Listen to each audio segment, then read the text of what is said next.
इस प्रोजेक्ट में हम लोग देखेंगे कि एक ग्रोसरी शॉप है जो कि अपने शॉप को वो डिजिटल प्लेटफॉर्म में कन्वर्ट करना चाहता है। तो उसके रिस्पेक्ट में हम यहाँ पे डेटाबेस डिजाइन करेंगे। सो यहाँ पे क्या है, ग्रोसरी शॉप है जो कि अ, उसके 3000 से ज़्यादा प्रोडक्ट्स हैं उसके पास, तो उसको मैनेज करने में प्रॉब्लम हो रही है। वहाँ पे कौन सा प्रोडक्ट है, कौन सा नहीं है, इन्वेंट्री में कितनी ज़रूरत है, कितना उसका प्रोडक्ट सेल हो रहा है, और तमाम तरीके की समस्याएं होती हैं। उसका रिकॉर्ड मेंटेन करना होता है। तो वो अपने प्लेटफॉर्म को डिजिटल प्लेटफॉर्म में कन्वर्ट करना चाह रहा है, जिससे कि उसका आसानी हो जाए, वर्क कम हो जाए इसके लिए। तो सपोज करते हैं कोई एक स्टोर है, ग्रोसरी स्टोर है। यहाँ पे अगर हम 3000 प्रोडक्ट्स हैं और अगर मान लीजिए कस्टमर इसको इसको जो शॉपकीपर इसको हैंडल करना चाह रहा है, तो अगर 3000 प्रोडक्ट्स हैं तो उसको हैंडल करने में बहुत प्रॉब्लम होगी। और हम देखेंगे कि उसको एक रजिस्टर की ज़रूरत, उसे कई सारे रजिस्टर की ज़रूरत होगी। इसमें कितने प्रोडक्ट हैं, कितने नहीं हैं, और कब कौन सा प्रोडक्ट खत्म होने वाला है, इसकी जो है इसकी मेंटेनेंस के लिए उसको बहुत मेहनत करनी पड़ेगी। तो हम कुछ ऐसा करते हैं जिससे इसका वर्क कम हो जाए।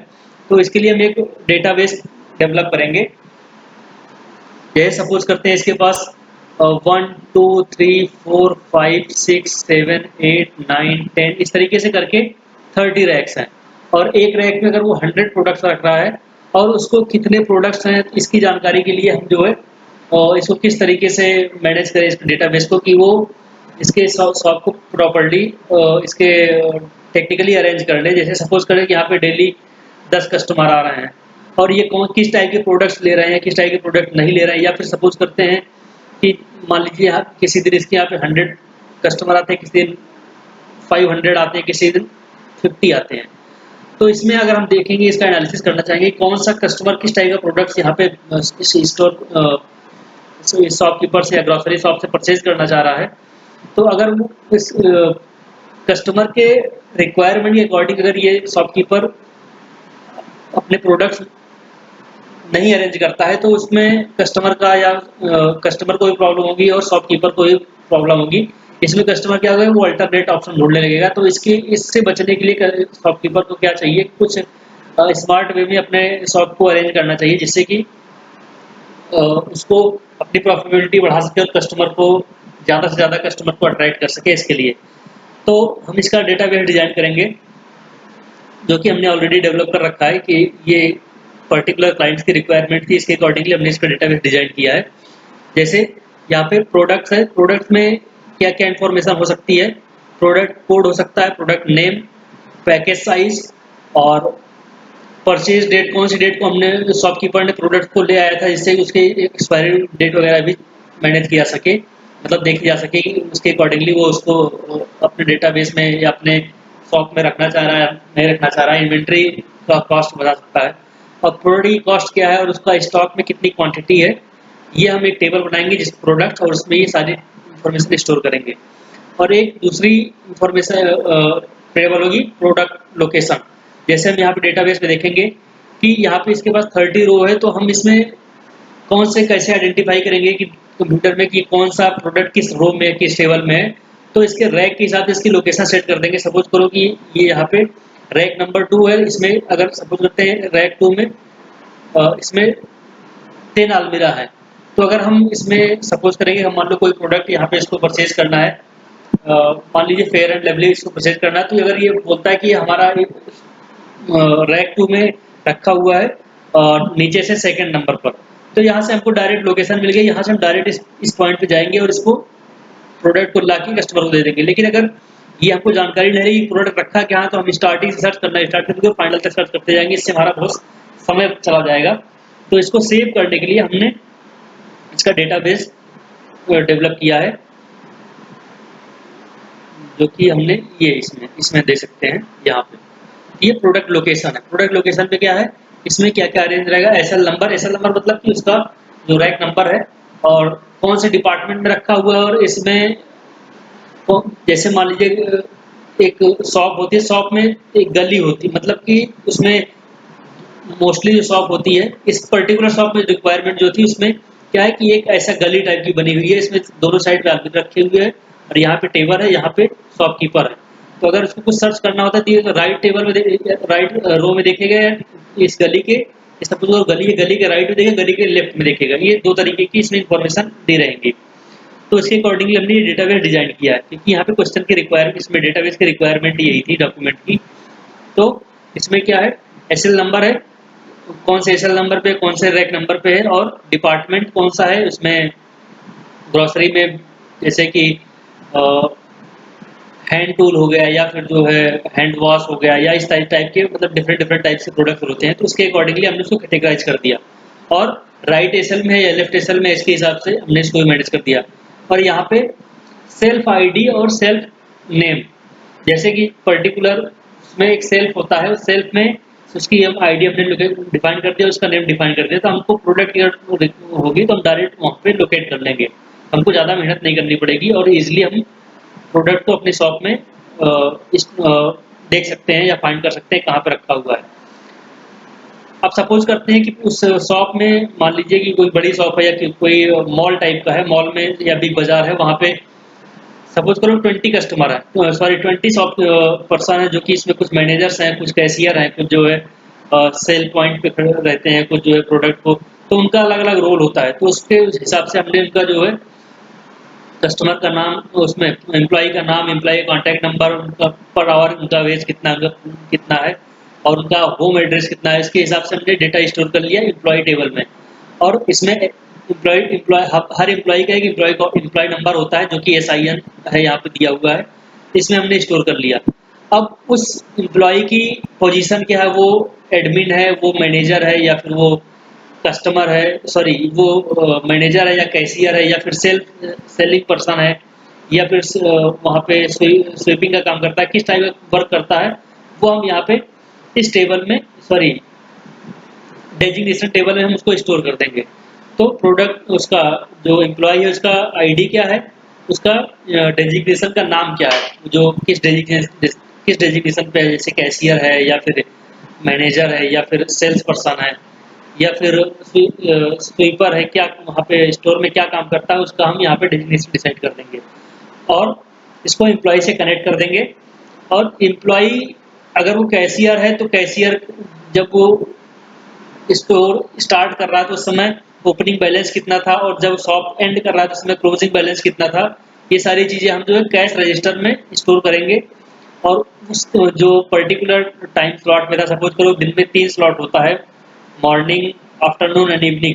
तो मॉर्निंग में कौन सा कैशियर था, इवनिंग में कौन सा कैशियर था, आफ्टरनून में कौन सा था, उसका सारा इन्फॉर्मेशन हम कैश रजिस्टर टेबल में स्टोर करेंगे। और हर उसका एक आईडी होगा, उसके आईडी के बेस पे कैशियर का आईडी जो होगा उसके बेस पे हम कैश रजिस्टर में इसको प्राइमरी की के उस पर स्टोर करेंगे। ये लॉगिन डिटेल है। लॉगिन डिटेल मतलब कि कौन सा कस्टमर कौन सा एम्प्लॉय कितने टाइम पे आ रहा है, कितने टाइम पे जा रहा है, किस टाइम पे उसने लॉगिन उसमें अपना जो कार्ड होता है पंच किया, किस टाइम पे पंच आउट किया, और उसका एम्प्लॉय का एम्प्लॉय आईडी क्या है, ये सारा चीज़ इसमें सारा इंफॉर्मेशन हम लॉगिन डिटेल में स्टोर करेंगे। इस तरीके से एक सेल डिटेल है, सेल डिटेल में कौन सा कस्टमर कौन से प्रोडक्ट लेके जा रहा है, उसका इन्फॉर्मेशन, कौन सा प्रोडक्ट ऑर्डर कर रहा है उसका इन्फॉर्मेशन हम सेल डिटेल में स्टोर करेंगे। और ये कस्टमर डिटेल है, कस्टमर डिटेल में क्या है, कस्टमर का नाम होगा, कॉन्टैक्ट नंबर होगा, और उसका जो है आईडी होगा, ये सब हम कस्टमर डिटेल में स्टोर करेंगे।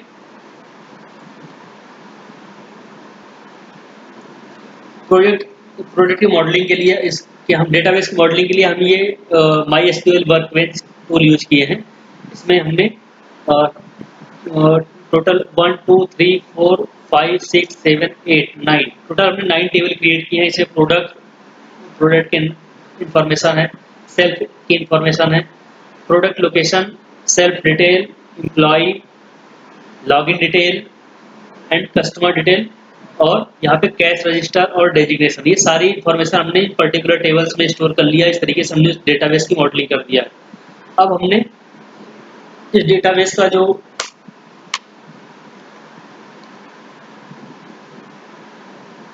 ये देखेंगे, इसका जो डिजाइन हुआ डेटाबेस का, तो हमने यहाँ से इसको क्रिएट किया हुआ है। जैसे कस्टमर टेबल है, create table if it not exist designation. So इसमें क्या है, इसमें आईडी है, नेम है, और प्राइमरी की, और प्राइमरी की इसका जो है हमने सेट किया आईडी को। इस तरीके से एम्प्लॉय है, एम्प्लॉय में क्या है, एम्प्लॉय का आईडी है, एम्प्लॉय नेम है, कॉन्टैक्ट नंबर है। इस तरीके से हमने एम्प्लॉय क्रिएट कर लिया है और इसमें प्राइमरी की SIN नंबर को प्राइमरी की दे दिया है। और इसमें इंडेक्स, इसमें हमने जो है डेजिग्नेशन और लॉगिन डिटेल, इसमें दो हमने और क्रिएट किया है, क्रिएट इंडेक्स और लॉगिन आईडी। इस तरीके से हमने इसमें दो और क्रिएट किया, जिसके से हमने जो है दो टेबल्स को म्यूचुअली कनेक्ट किया है, प्राइमरी की और फॉरेन के रिस्पेक्ट में। इसी तरीके से यहाँ पे create table if not exist product, ये प्रोडक्ट टेबल है, इसमें हमने इंफॉर्मेशन इस तरीके से हमने क्रिएट किया उसमें। और उसका जो फॉरेन की है वो किससे कनेक्टेड है, यहाँ पे एसएल नंबर आईडी, ये हमने इसमें कनेक्ट कर दिया है प्रोडक्ट लोकेशन का टेबल, प्रोडक्ट लोकेशन की टेबल से इसको हमने कनेक्ट कर दिया है। इसी तरीके से सेल डिटेल है, और सेल डिटेल में दो फॉरेन की है, one is product ID and other is sold ID. इन दोनों को हमने जो है कनेक्ट कर दिया है इससे सेल डिटेल से, और SKU कोड इंडेक्स और प्रोडक्ट आईडी, ये इन दोनों को हमने जो है म्यूचुअली कनेक्ट कर दिया। जैसे हम इसमें से देख सकते हैं, यहाँ पे सेल डिटेल है, सेल डिटेल को हमने दो टेबल से कनेक्ट किया हुआ, एक तो कस्टमर से कनेक्ट किया हुआ परचेज्ड, और दूसरा हमने कनेक्ट किया हुआ सोल्ड से, और तीसरा एक और टेबल से कनेक्ट किया हुआ है जो कि प्रोडक्ट है, क्योंकि कोई भी सेल होगा उससे प्रोडक्ट होगा, प्रोडक्ट की इन्फॉर्मेशन होगी, कस्टमर जो परचेज कर रहा है उसकी इन्फॉर्मेशन होगी, और कौन सा एम्प्लॉय उसको सेल कर रहा है उसकी इन्फॉर्मेशन। तो ये तीन टेबल को कनेक्ट कर रहा है, सेल डिटेल को, कस्टमर डिटेल कस्टमर को, सेल और डेजिग्नेशन जो एम्प्लॉई है जो कि प्रोडक्ट को सेल कर रहा है, और या जिसने प्रोडक्ट को दिखाया है उन सबको वो कनेक्ट कर रहा है, और कौन सा प्रोडक्ट सेल हो रहा है, इन सबका इन्फॉर्मेशन हमने इसमें स्टोर कर लिया है। इस तरीके से हमने डेटाबेस क्रिएट कर लिया, और ये कस्टमर डिटेल और ये इसमें सारी इंफॉर्मेशन स्टोर हो गई है। तो इस तरीके से अगर आपको कहीं कोई प्रॉब्लम हो सकती है तो आप हमको कमेंट में मैसेज कर सकते हैं। So if you want this project in your college, if you want to submit this kind of project in your college or in engineering subject, then you can direct message me in the in YouTube, or you can mail me. I will provide the live project based on your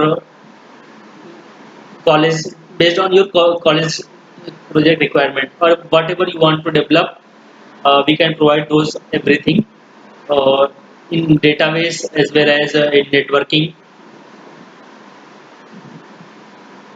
So I hope you have understood on this product information and this project information, and all the overview of this of the overview of the project. Thank you.